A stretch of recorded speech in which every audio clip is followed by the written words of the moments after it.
ये देश किसका है आप कहेंगे सबका, हिंदू मुस्लिम सिख ईसाई सबका। यहीं पे रुक जाइए। हिंदू मुस्लिम वाली बहस बहुत नई है, उसे 6 बजे की टीवी डिबेट के लिए छोड़ दीजिए और पुरानी बहस पर चलिए। आर्य और द्रविड़ वाली बहस, वो बहस जो पूछती है कि पहला भारतीय कौन है, भारत के मूल निवासी कौन है और वो कौन है जो बाद में आए और इसलिए आक्रमणकारी कहलाए और बाद में यहीं के हो गए। ये बहस कहां तक जाती है कि मुगल विदेशी थे कि अंग्रेज विदेशी थे कि शक कुषाण हूण, कौन विदेशी थे कौन स्वदेशी थे। और जो आजकल के राष्ट्रवादी हैं उनके खिलाफ जो दूसरा खेमा है वो इल्जाम लगाता है कि ये भारत से आए, ये सही है या गलत है। कौन है इस देश का मूल निवासी, ये जानने के लिए हमें हरियाणा के राखीगढ़ी में चलना पड़ेगा। वहां पर एक 4500 साल पुराना कंकाल मिला है, कई कंकाल मिले हैं, अवशेष मिले हैं, उनका डीएनए लिया गया और उसकी जांच की पुणे के डेक्कन कॉलेज के कुलपति डॉक्टर वसंत शिंदे और उनकी अगुवाई में बनी टीम ने। रिसर्च से जो नतीजे आए वो इस देश के पॉलिटिकल और सोशल ढांचे को शीर्षासन करवा सकते हैं। हिंदुत्व का एजेंडा चलाने वाले खुद एक प्रश्न चिन्ह बनने के लिए तैयार रहें। वो सरकार सन्निपात में जाने वाली है जो तमाम किताबों को इस तरह लिख रही है कि भारतीय सभ्यता की शुरुआत ही वैदिक हिंदू धर्म से हुई।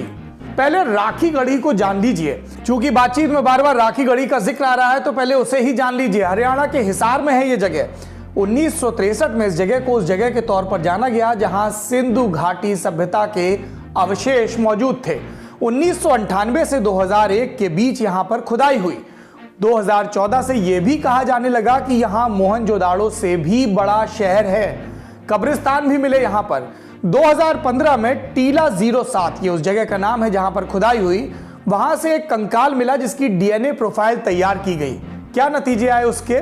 पहला कि हड़प्पा सभ्यता के लोग संस्कृत भाषा और हिंदू धर्म संस्कृति के मूल स्रोत नहीं थे। दूसरा, आज के भारतीयों और हड़प्पा सभ्यता के लोगों में जेनेटिक करेक्शन है। तीसरा, हड़प्पा सभ्यता के लोग आर्यों के मुकाबले द्रविड़ों के ज्यादा करीब थे। चौथा, हड़प्पा सभ्यता के लोग आज के साउथ इंडियंस से ज्यादा मिलते हैं। इसका मतलब क्या? एक लाइन में मतलब यह कि सिंधु घाटी सभ्यता के लोग उस वंश के लोगों जैसे नहीं थे जैसे आज उत्तर भारत की तथाकथित जातियां हैं। जो आर्य और द्रविड़ की बहस को दूर से देखते हैं वो जान लें कि आर्य कौन थे। यह दावा किया जाता है कि लगभग 4000 साल पहले इंडो आर्य नाम की एक नई प्रजाति ने भारत में प्रवेश किया। ये आर्य पोलैंड से लेकर मिडिल एशिया तक की स्टेपी जमीनों में रहते थे। जब वो यहाँ पहुंचे तो उनका संघर्ष यहाँ पहले से रह रहे लोगों से हुआ।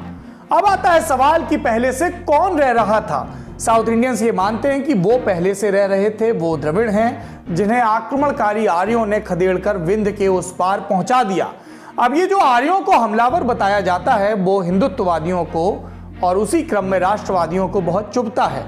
इतिहासकार जब ये कहते हैं कि आर्यों ने आक्रमण किया, हड़प्पा सभ्यता को नष्ट किया और हिंदू भारत की नींव रखी, तो वो इस चीज को नहीं मानते हैं।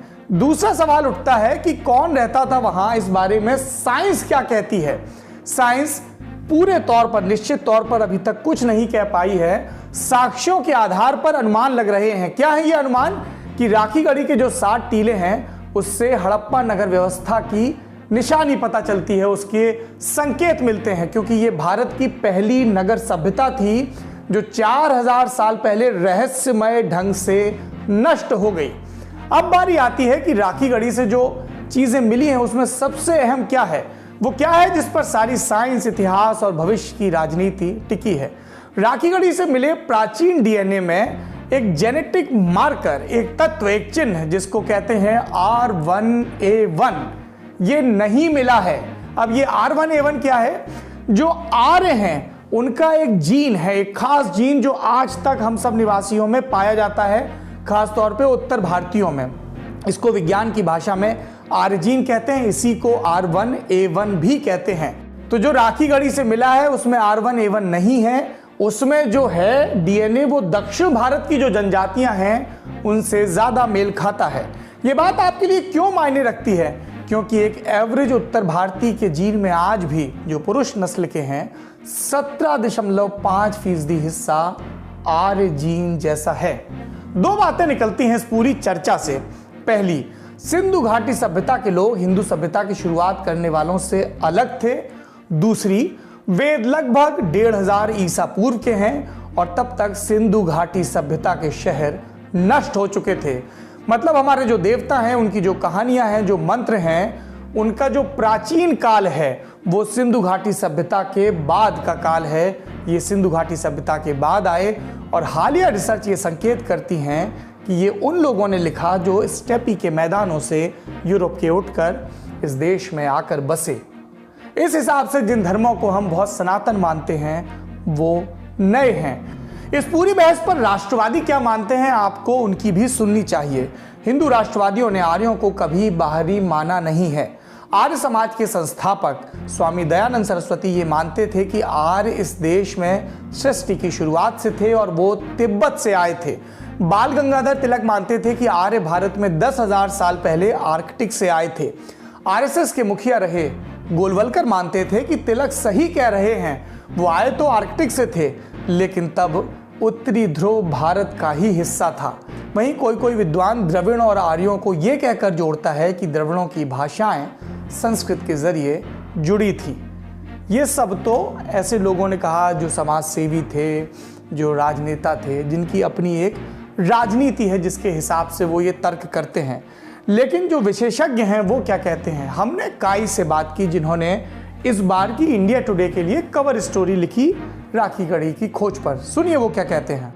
मेन रिजल्ट्स ये हैं कि जो इंडस वैली के पॉपुलेशन है इस सैंपल में जो निकले हैं, उनके ancient ancestral south Indian population का निशान काफ़ी तगड़ा है उसमें।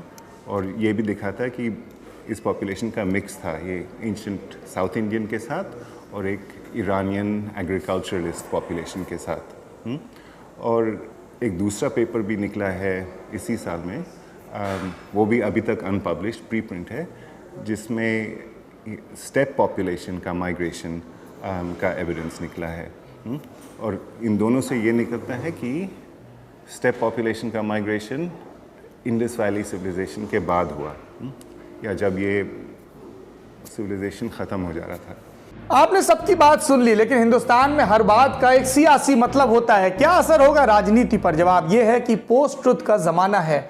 और बात अगर सिंधु घाटी सभ्यता की करें तो पूरा सच तो अभी जानकारों को ही नहीं पता है। इतिहास पर माथापच्ची ऑलरेडी मची है। देश बदले न बदले इतिहास बदल रहा है, नए तरीके से लिखा जा रहा है। जो राजा हारे वो भी किताबों में जीते जा रहे हैं। पार्टियों की राजनीति ऐसी है कि अबोध हिंदू मन को गुदगुदाए रखना चाहती है, उन्हें इस मीठे सपने में रखना चाहती है कि वो हमेशा से महान थे। एक दूसरा तबका भी है जो मुगलों की महानता को मुसलमानों से जोड़ता है, गोया मुगलों के राज में सारे मुसलमान सोने से लदे थे। सच इसके बीच कहीं है। राजा का अपना एक धर्म होता है, तौर तरीका होता है, प्रजा हमेशा से ही गुर्बत में रहती है। लोकतंत्र आ गया है, राजा की जगह नेता आ गए हैं। प्रजा देखे अपने आसपास और सवाल पूछे इतिहास की इन सब बहसों के बीच कि उसकी गरीबी में कितनी कमी आई है। और सबसे बड़ा इंतज़ार, सबसे बड़ी दुआ तो इस बात की है कि हमारे जीते जी सिंधु घाटी सभ्यता की लिपि पढ़ ली जाए, ताकि हमें पता चले कि हमारे महान पुरखे क्या सोचते थे और ऐसा क्या हुआ जो अचानक उनकी सभ्यता नष्ट हो गई।